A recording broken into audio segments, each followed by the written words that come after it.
we saw. So we have a problem. You know, let's stop this pretense. We have a serious problem.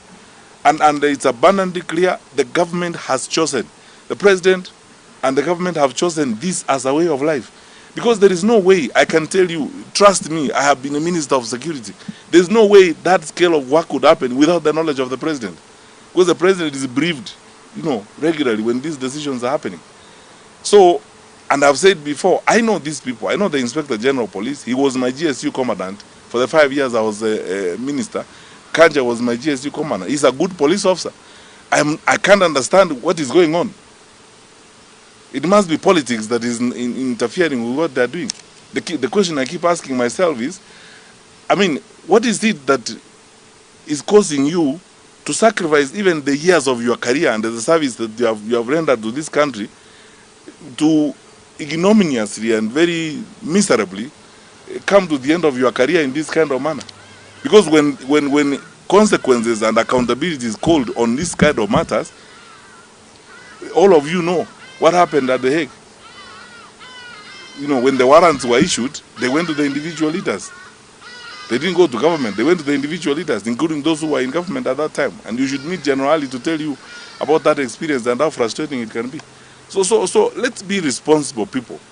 What has happened this weekend is horrible for a country of our size and so on. So for the foreigners, that is it. Everyone is surprised about why we are destroying our country.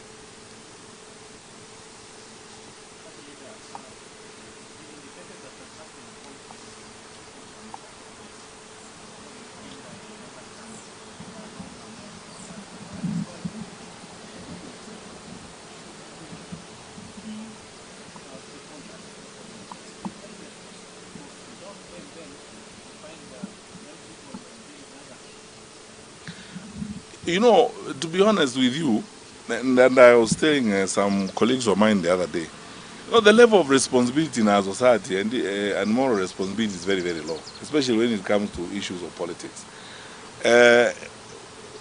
When it comes to crime, there are only two types of people. There is an offender and an innocent person. There is no tribe.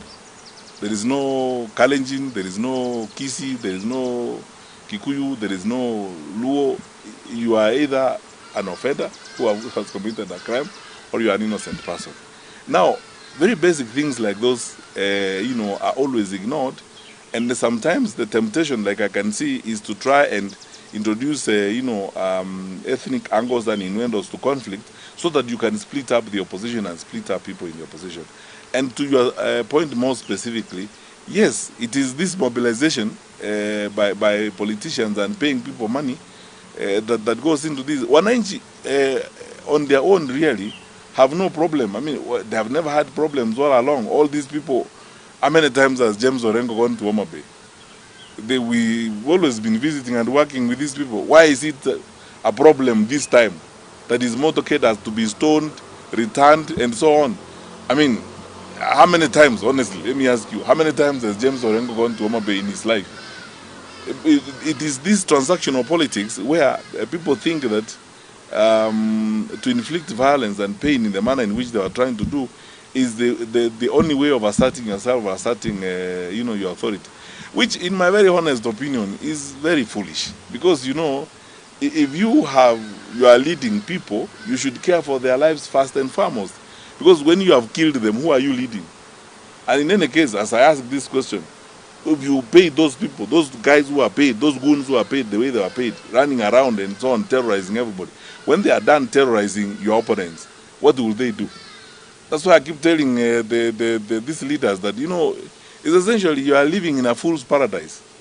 Because this unexplained hubris, because of political power, I tell people, it comes and goes. Wengine Tumekula Salute sana, lakini we are here. Tumeangalia hii maneno, na hiyo salute utakula, na siku moja utashangaa vile you basically be Bure kabisa after, you know, you have messed up people and done all things. What are you going to tell your children when so many lives have been lost in the manner in which it happened in Homa Bay yesterday?